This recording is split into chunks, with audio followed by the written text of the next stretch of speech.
Hello everybody, I hope you're having a good Easter time if that's your line of belief. Today I want to share with you a few symbolic observations I've made over the last few days, and a bit of synchronicity, I guess you'd call it, that got me thinking more in terms of the symbols that are all around us in everyday life. And it all has to do with this new house that I moved into a few months back. And it started with me noticing a sun symbol across the top of my front door. When I moved in, I jokingly told my family, we've got to get rid of this door because we're not sun worshippers. But it was more of a joke. I left it at that. Now, for those that aren't familiar with sun symbolism, it's one of the fundamental occult symbols that's associated with this New World Order. At times it's been used to replace the all-seeing eye on flags, and in certain pieces of art it's been linked to the biblical symbolism surrounding Jesus since the very beginning. And although some of the detail in the Zeitgeist movie has been proved incorrect, Jordan Maxwell's original work lays out the idea that Jesus and the story of Christ is really just a coded way of explaining the rising of the sun and its passing through the zodiac, the winter solstice, and things like that. And we have the whole dawning of a new day concept from Jordan Maxwell, and all sorts of different symbolism about the sun. The sun is a big deal. Of course it is. It virtually controls our planet. It gives it life. Sun worship has been around since the dawn of time. So I won't go into it deeply, but if you don't know about the sun worship and its ties to the occult and the ancient mystery religions and Freemasonry and the New World Order and this 2012 dawn of a new day theory, then it's definitely something you want to research. So where am I going with this? Well, I was going through my emails the other day and got one from a guy called Ricky Clayton, who is nobody special. He's the PR guy for a comic book company who I get press releases from for my work. Totally irrelevant, but obviously something subconsciously snapped into place in my brain, because within minutes of reading this email I was on the David Icke forum reading a thread about a guy called Rick Clay. Ricky Clayton, Rick Clay. One of those really cool coincidences you get from time to time. And I began watching this guy's videos on 2012. I'd put this off for months because there was just something about the 2012 conspiracy that I just wasn't interested in. I didn't think the world was going to end. I didn't really, I didn't want to go there. But this guy made a hell of a lot of sense with his theories about it. And he started talking about the sun and different symbolism. And I guess it was just, he sort of got my mind working in that right brain, more in tune way of thinking. And I thought, the sun that's above my door. Who else talks about the sun? Well, I've heard Brian Gerrish talks about the sun. In one of his videos he mentions the sun symbol above number 10 Downing Street, which is exactly the same as the one above my door, more or less. So I was in an inquisitive mood, and I went to look at who developed my new house and the company that built it, and it's a company called Longhurst. And lo and behold, their logo is quite clearly a pyramid with an eye. How convenient. We have sun symbolism on their doors and an eye pyramid logo. And of course, when you think about it, who are the great builders and the great architects historically? Well, it was the operative Masons, the Freemasons, which developed into this ceremonial secret society of Freemasons we have today. And their all-seeing eye and pyramid symbolism is absolutely everywhere. So I did a bit more digging into this company, and one of their partner projects is called Keystone Developments. Well, where have we heard Keystone before? It's a Masonic term. This is from a Masonic dictionary. The stone placed in the centre of an arch, which preserves the others in their place and secures firmness and stability to the arch. as it was formerly the custom of operative masons to place a peculiar marking on each stone of the building to designate the workman by whom it had been adjusted.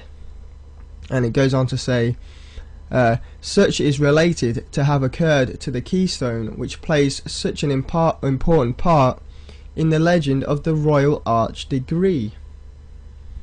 Now, the late Rick Clay developed a whole new theory about this 2012 thing and tied it in with the 2012 Olympics.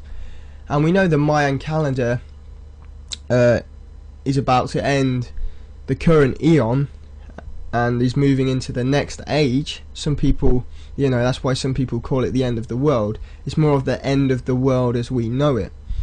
But anyway, the 2012 logo, of course, spells Zion, which in turn means Jerusalem.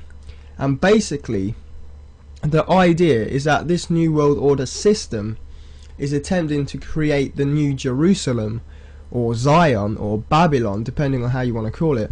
They're trying to create this in London on 2012 by staging some kind of false flag attack, or some kind of Project Bluebeam fake alien thing, or if you take it literally, humanity is going to move into a new age and they're attempting to hijack our consciousness or something of that nature. So the idea is that at the 2012 London Olympics, something big is going to happen to set the ball rolling. You know, I'm thinking terrorist attack or some kind of hologram from the sky. You know, people have got their ideas. Now, I'm probably not being entirely clear here. You need to watch the Rick Clay videos, God rest his soul, and Jordan Maxwell stuff. But a common theory among a lot of these researchers is that at 2012, some kind of messiah, whether genuine or just staged, but some kind of messiah is going to make themselves be known and take us into this new age of either bliss or tyranny, depending on how you view all the factors at play here. Now, Rick Clay saw it as a possibility that they're going to crown Prince William, and they're going to reveal something, you know, whether real or staged, that he's like a descendant of Christ or some kind of Messiah figure, and they're going to positioning him as some kind of new king of the new age, of the new whatever's going to happen. You know, I'm not certain, nobody's certain, but there's a lot of theories about how Prince William, something big is going to happen with him. You know, some even call him the Antichrist, but they called Obama that, but you know, whatever. There's lots of ideas out there. And of course you have all the symbolism surrounding his mother Diana and her death and all that kind of thing.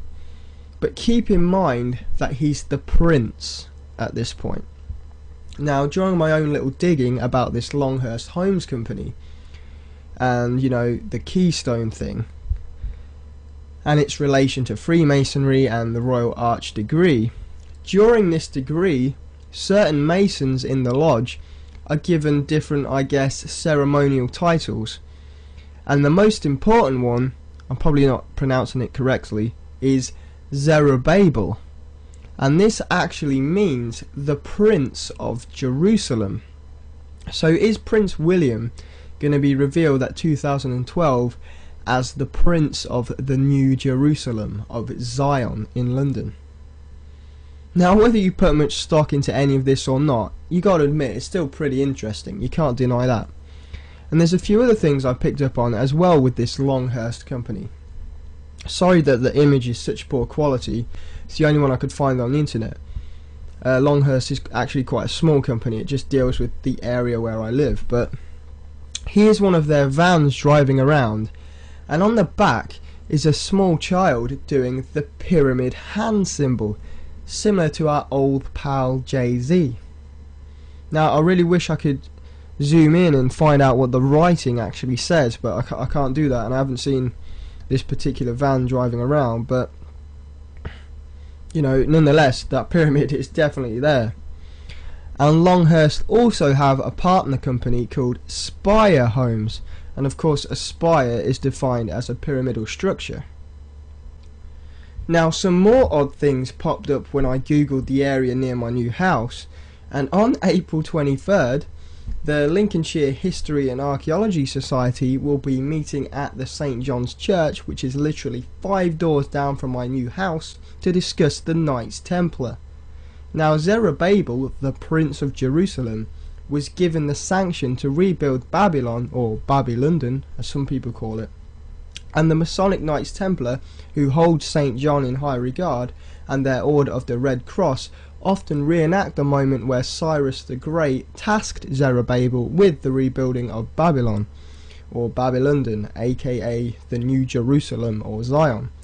So I'm not really sure where I'm going with this. You know, it's just interesting to see all of the symbolism linked together and all of these synchronicities. We often look at the $1 bill and the big Fortune 500 companies and their logos, but maybe you should look at your own home, because mine seems to be branded under Masonic symbolism and sun worship.